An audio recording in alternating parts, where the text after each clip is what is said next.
Hey guys, I know, that was fast, right? Dude, you're posting so much. I know, I'm just that good of a YouTuber. Chapter 15 of My Teacher's an Alien. 6 chapters to go. We're almost done with this, and these chapters aren't even very long. And guess what? There's 3 more books. Ha ha ha ha! My favorite one is probably the 3rd one, I think. These are so good. Oh my days. Alright, chapter 15. Hooky for 3. I was so nervous that I didn't even look at Mr. Smith when it was time to leave for my lesson. Forgive me, Mr. Banwick, I thought as I headed away from his room toward the side door. Peeking out to make sure there was no one around, I sprinted to my bike, unlocked it, and headed out for the schoolyard as fast as I could. Duncan was waiting at the corner of Pine and Parker, sitting on a blue 5-speed. Follow me, I said, and kept riding for the edge of town. I checked my watch. It had been 12 minutes since I had left class. If I could make it back just as fast, that would give me 16 minutes to take the pictures. Peter was waiting in front of the hedge at Broxholm's house. I could see his smile quickly turn to a frown when he saw who was with me. His pale face turned even paler as we drew up. What's he doing here? Demanded Peter. I was impressed. It took a lot of nerve for Peter to say that in front of Duncan. To my surprise, it was Duncan who tried to make peace. I just came to help, he said. He did say it kind of belligerently? Okay. But he was holding up his hands with his palms out to show that he meant peace.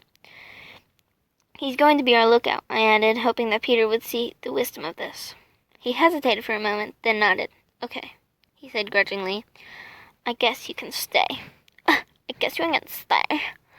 Duncan looked as pleased as a naughty puppy who's just been let back into the house. What do you want me to do? He asked. Stand right here, I said, indicating a spot just inside the hedge where he could have a good view of the sidewalk. If you see Mr. Smith coming, run up on the porch and pound on the door and give us warning. Then run for your life. Duncan nodded seriously and took his place. I looked at Peter. He gave me a nod, and we headed for the back of the house. To my relief, the broken lock was still where Peter had jammed it back in place after our last adventure here. I had figured that as a temporary tenant, Broxholm probably wouldn't keep that close an eye on things that needed repair around the place. It was nice to find out I had been right. We opened the door and headed back into the alien's lair. I felt a little more at ease this time. After all, we could be pretty sure that Broxholm would stay at school. We knew exactly where we were going, and we had a lookout to keep us from being surprised. How could we go wrong? The answer to that question was even worse than I expected. For the first few minutes, everything went as smooth as could be. We made it out of the cellar and into the attic with time to spare. Nothing had changed. The column of blue light was still there, and poor Miss Schwartz was still trapped right in the middle of it. I rushed over to it and placed my hands against the force field. Almost instantly, I could hear Miss Schwartz's voice in my head. Hello, Susan. What are you doing here? We came to take some pictures of you so that we can prove what's going on, I thought back to her. Her reply scared me. Weren't you just here a few minutes ago? She asked. She sounded confused. I bit my lip. Was she all right? Of course, since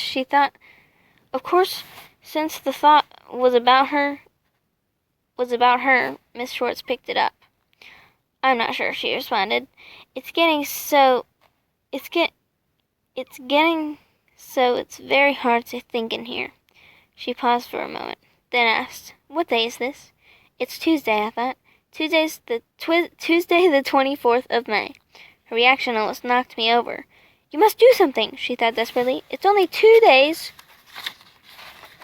Page flip. Until Broxholm was planning his pickup. Susan, you have to do something. I know, I replied. Her fear was coming through as clearly as her thoughts, and it was making me afraid too. Our conversation was interrupted by Peter. Susan, we can't just stand here and chat. We've got to get these pictures taken. He was right, of course. Hang on, Miss Schwartz, I thought. We'll get you out of there somehow. Peter had already started flashing. "That's good," he said. Let me get a couple more of you standing next to her. Then move away from the force field so I can get some of Miss Schwartz by herself." I was glad Peter was there. I might have gotten so wound up talking to Miss Schwartz that I wouldn't have taken the picture in time to get back to school. But he was working fast. In a few minutes, he had used up most of the camera's memory, taking some pictures with flashes and some without, working from all different angles. I helped, and we did everything we could think of to make sure we got at least one good shot. We were just trying to figure out the last angle when we heard a terrible scream from downstairs. "Ah! Ah!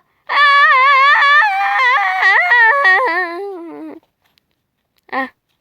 I couldn't make much sense of the words, but I recognized the voice. It belonged to Duncan Dougal. Bum, bum, bum. That's the end of chapter 15, guys. Make sure to like this video if you want me to do chapter 16, and if you don't, then I won't. Boom, that's how it works. See ya!